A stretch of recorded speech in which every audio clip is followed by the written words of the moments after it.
5:10 সঁচা কথা মই ঘৰৰ পৰা 3টাতে ব্ৰহ্ম মুহূৰ্তত গা ধুই ধুনীয়া কৰি মই প্ৰাতঃকাল সময়টোত ভগৱানৰ নাম লৈ মই ওলাই আহিছোঁ। এই ভিডিঅ'টো মই কালি প্ৰস্তুত কৰিম বুলি ভাবিছিলোঁ, কিন্তু মই এই ভিডিঅ'টো কালি প্ৰস্তুত কৰিব নোৱাৰিলোঁ। মোৰ খুব দুখত কৰিলোঁ এই ভিডিঅ'টো প্ৰস্তুত। অকলশৰীয়া ইমান ধুনীয়া জেগাটো দেখি মোৰ কৰিবলৈ মন গ'ল, সেইকাৰণে কৰিলোঁ। ভিডিঅ'টো কৰাৰ মূল আচল ৰহস্যটো মই কওঁ, কালি যেতিয়া মোৰ অফিচত মোৰ যিজন লাষ্ট ক্লাইণ্ট হয়, আমাৰ নলবাৰী চৌক বাজাৰতে অলপ কম সময়ৰ ভিতৰতে এজন মানুহে এক্সিডেণ্ট হ'ল, মৃত্যুৰ মুখলৈ যাব লগা হ'ল। আৰু মানুহজন তেওঁ বোধহয় ভেটেনাৰী ডক্টৰ আছিলে, মোক তেওঁৰ ৱাইফে কোৱা মতে। সঁচা কথা ক'ব গ'লে মই খুব দুখ পালোঁ। তেখেতৰ কুণ্ডলীখন তেখেতে বহুত জ্যোতিষিক দেখাইছে।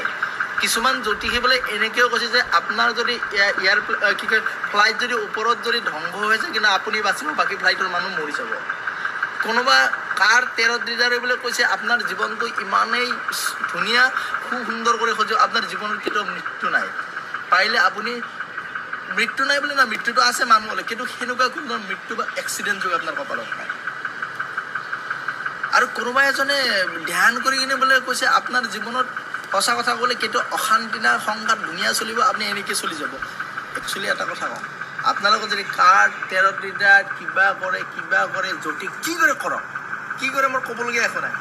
মোৰ জীৱনত এটাই কথা ক'বলগীয়া হয়, কাৰ কেতিয়া মৃত্যুৱে আমি ক'ব নোৱাৰোঁ, কাৰ কেতিয়া মানুহৰ জীৱনত দুৰ্যোগ আহে আমি সেই বিষয়ে ক'ব নোৱাৰোঁ, কাৰণ আমি জ্যোতিষী।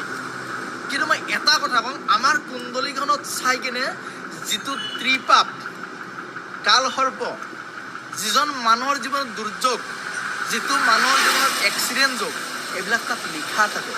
গতিকে মই এটা কথা কওঁ, আপোনালোকে কাৰ 13 দিজাত মই এইবিলাকৰ শব্দ নাজানো দেই, কিন্তু মই একচুৱেলি একমাত্ৰ জানো বৈদিক জ্যোতিষী। মই কলমেৰে আঙুলিৰে মেথছ কৰি কিনে যিটো জ্যোতিষ আমাৰ যিটো আগৰ পূৰ্বপুৰুষৰ যদি মই সেইটো কৰিব নোৱাৰোঁ।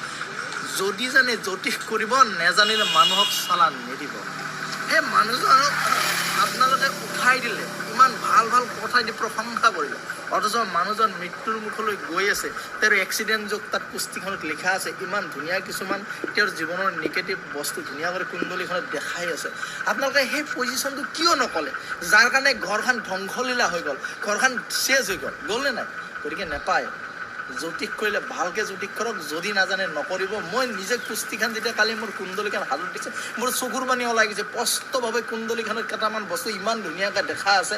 তাৰ পাছত আপোনালোকে কুণ্ডলীখান চাই কিনে মানুহ ঘৰক কিয় ধ্বংস কৰিলে, কিয় কৰিলে? কাৰণ আপোনালোকৰ জ্যোতিষত হয়তো ভুল আছে, হয়তো আপোনালোকে ইচ্ছা কৰি ক'ব বিচৰা নাই, আৰু আপোনালোকে নিজৰ পাৰ্চনেলি টেণ্ডেঞ্চিৰ কাৰণে আপোনালোকে অমুক লগ ক'লে, কিন্তু মানুহজনক বচাবলৈ চেষ্টা নকৰিলে। মানুহজন ত্ৰিপাপত ব্যস্ত হৈ থাকিলে, মানুহজনক ত্ৰিপাপে আগুৰি ধৰিলে, সেই মানুহজন ইমান ধ্বংসলৈ গুচি গ'ল, অৰ্থাৎ মৃত্যুৰ মুখলৈ গুচি গ'ল। কিন্তু আপোনালোকে সেই মানুহজনক উভতাই আনিব নোৱাৰে। যদি আপোনালোকৰ সেনেকুৱা শক্তি নাই, তেতিয়াহ'লে আপোনালোকে এটলিষ্ট এটা কাম নকৰিব, এনেকুৱা ধৰণৰ ভুল প্ৰেডিকশ্যন মানুহক নকৰিব।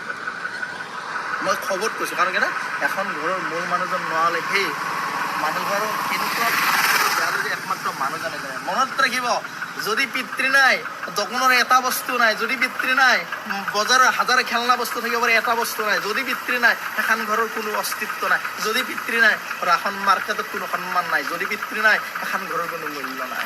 গতিকে বেয়া নাপাব, পাৰিলে জ্যোতিষ কৰিব, ভুল মানুহক ব্যাখ্যা নিদিব।